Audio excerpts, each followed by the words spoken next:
Geelachas Lahamas Loplate, New Guamodi Guys Laka Purpasutin, Fatmis, Muskamak, Zaudino. Geelachas Lamasquia, Slave the Tooth, Squamish, La Cupta, Maswila, Megas, Nunmakos, Panala. We can totally laugh at Manwatam Panala. Kumas Nululu, Mama Saloklatri, Stephen Harbour. My traditional name is Owari. I've acknowledged the traditional lands that we are on of the Tsleil-Waututh, of the Musqueam, and the Squamish. And this is something that I take very seriously because we as First Nations know and realize that we have owned the lands of this country since the beginning of our time. And the struggle that we face has always been the reconciling of the presumed and assumed crown title over the lands which we know are ours. In our territory of the Muskamak Zaudino people, we have an origin story of Sankamay. He's a cedar bark man that came out of the tree to speak to our people because we weren't living very well. And so he spoke to us, we didn't believe him, so we killed him 3 or 4 times. We burned him, we chopped him up, we drowned him.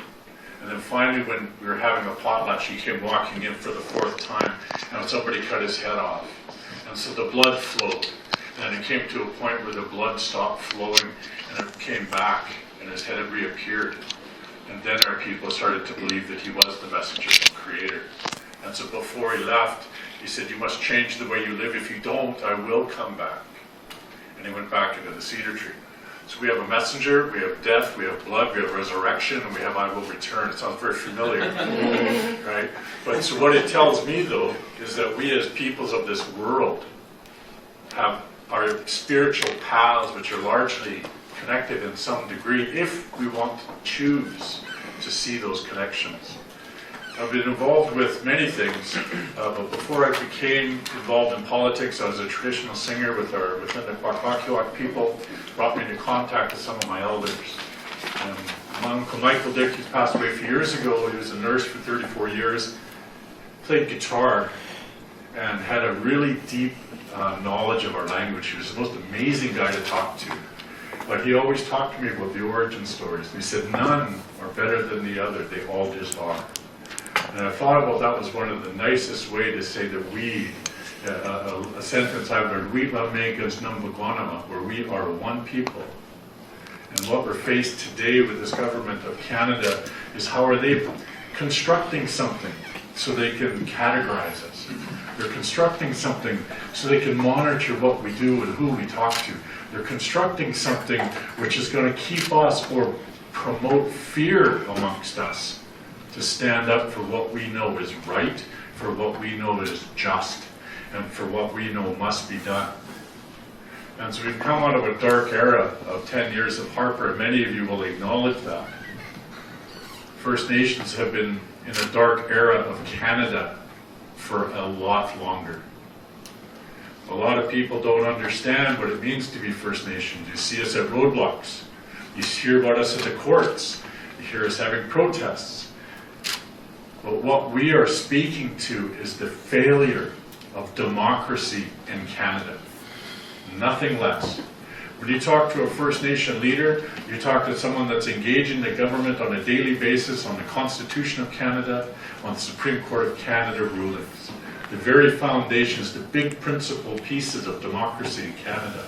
And yet we hold the government accountable endlessly. And the struggle continues today. Now I made a couple notes. I want to help you all feel old like me. In 1971 was when the Calder Supreme Court of Canada ruling came about. And that was with the Nisga'a people. And it was about title, ownership, about rights. And it started in 1967. So when this ruling came a reality for the government of Canada, I was 7 years old. Led Zeppelin had just released their 4th album. Me and Bobby McGee was being sung by Janis Joplin. Dirty Harry, do you feel lucky, punk? That movie, remember that? And here's one that'll really seal it up for you. Who remembers Paul Henderson's gold in 1972 when we beat the Russians? This was a year before that. And so this is Canada's history. It's not a long off forgotten past, that some colonial remnant that we are struggling with. This is within my generation that the residential schools were still active in Canada. And be clear, when we celebrate Sir John A. Macdonald, I don't know why you would want to, but he was the one at the genesis of Canada that started the Indian residential school. Oh, Canada. And so from the very beginning of this country, we have a very racist base and approach, because they targeted our children, they targeted our families, they sought to destroy our traditional governance and get us away from our lands and remove us from our traditional authority. Why? Well, industry may not like First Nations very much, but they certainly like our territory. You know, whether it's today it's taken on oil and gas and fracking, but back in the day it was fisheries, it was forestry, it was mining. And these are the foundations of Canada. And yet it was at the expense of our people. And I find that extremely troubling. And so when you look at Canada through the lens of First Nations people, you start to see how relevant it is to understand us as a human rights struggle. When we think of apartheid, as my friend here had mentioned, we all know that it was wrong. How many knew that apartheid was studied and based on the Indian Act of Canada? I mean, how many of us knew that? Right? That is a very sad, sad tale and legacy of Canada.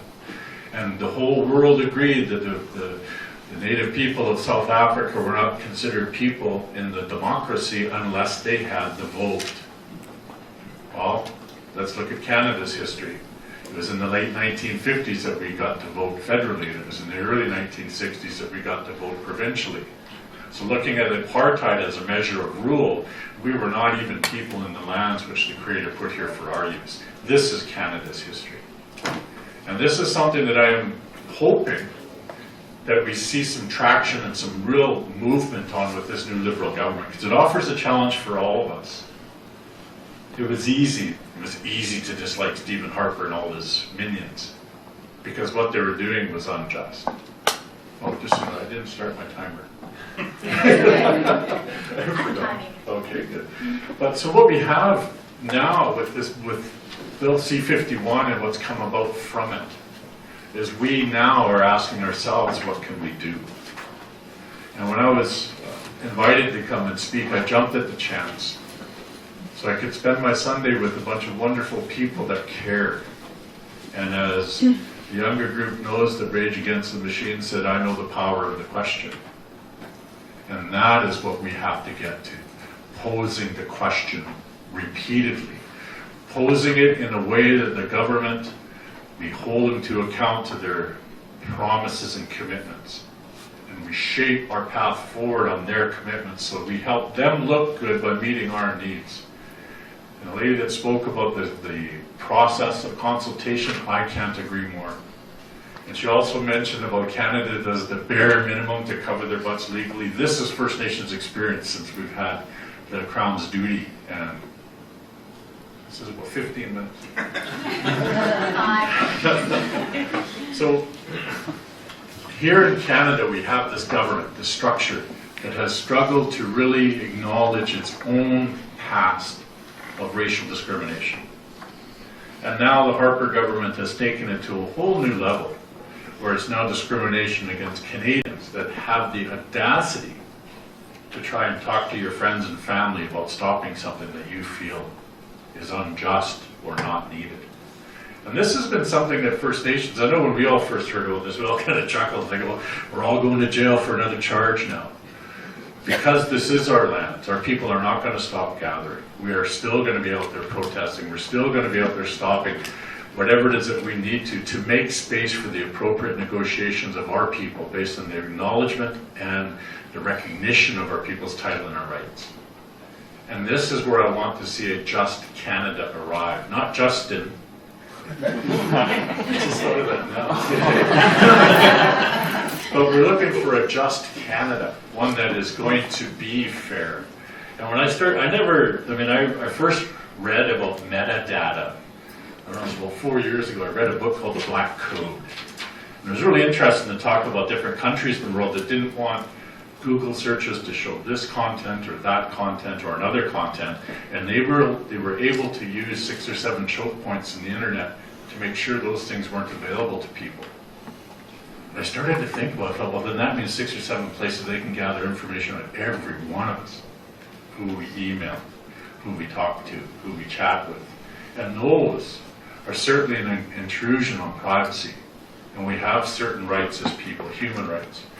And though we struggle to find them in Canada from a First Nation perspective, it's something that is the just fight.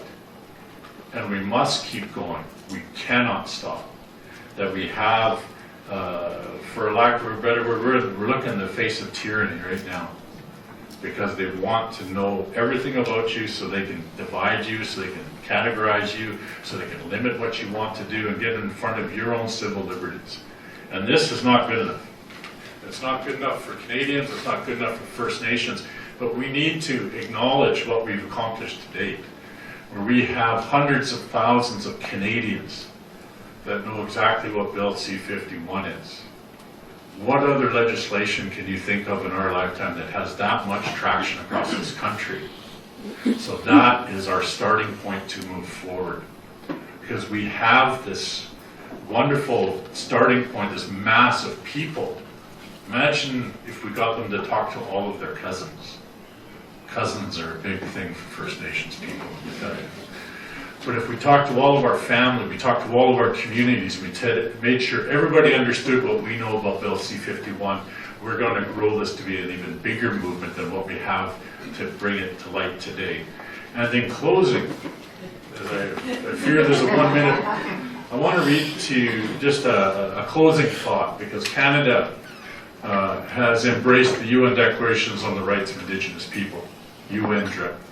It is on the lips of most First Nation leadership in all of Canada because it recognizes us. And we've had court cases like the Chilcotin that recognize we have a title and we have a territory. But the UN Declaration, the last article 46, holds that the provision of the Declaration should be interpreted in accordance with principles of A, justice, B, democracy, C, respect for human rights, D, equality, E, non-discrimination, F, good governance, G, good faith. Perhaps this is what should be the complete overhaul of legislation of Bill C-51. We should base it on these principles, because Canada has agreed to embrace and enact these principles towards First Nations people. In this regard, it's a very strong foundation, so how we can move forward and address Bill C-51 by a promise that they've made. And please pay attention to First Nation struggles. We are in a very unique space in Canada now, with our title and rights being recognized and further conceptualized for the government. We know about them already. But we do hold a special place to protest and to put stops to things based upon who we are. And I think that we're finding now that we have a lot more commonalities for those of us that want to do something as silly as save the earth, as silly as wanting clean air, as ridiculous of having good drinking water, and utterly unthought of having a house to live in. And so we're getting down to the very basics of human existence. This is what we're fighting for. I'm always looking for it. I'm excited, I hate to say it, but I was really excited to be here today because I love talking to people that aren't First Nations. Because I want you to understand.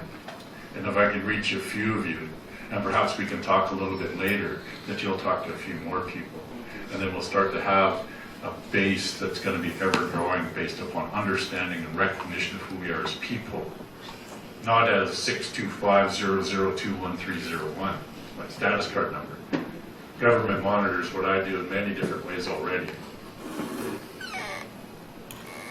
But as usual, being a politician, I've taken much longer than I thought I would. So in closing, I would just like to say, how much it looks like.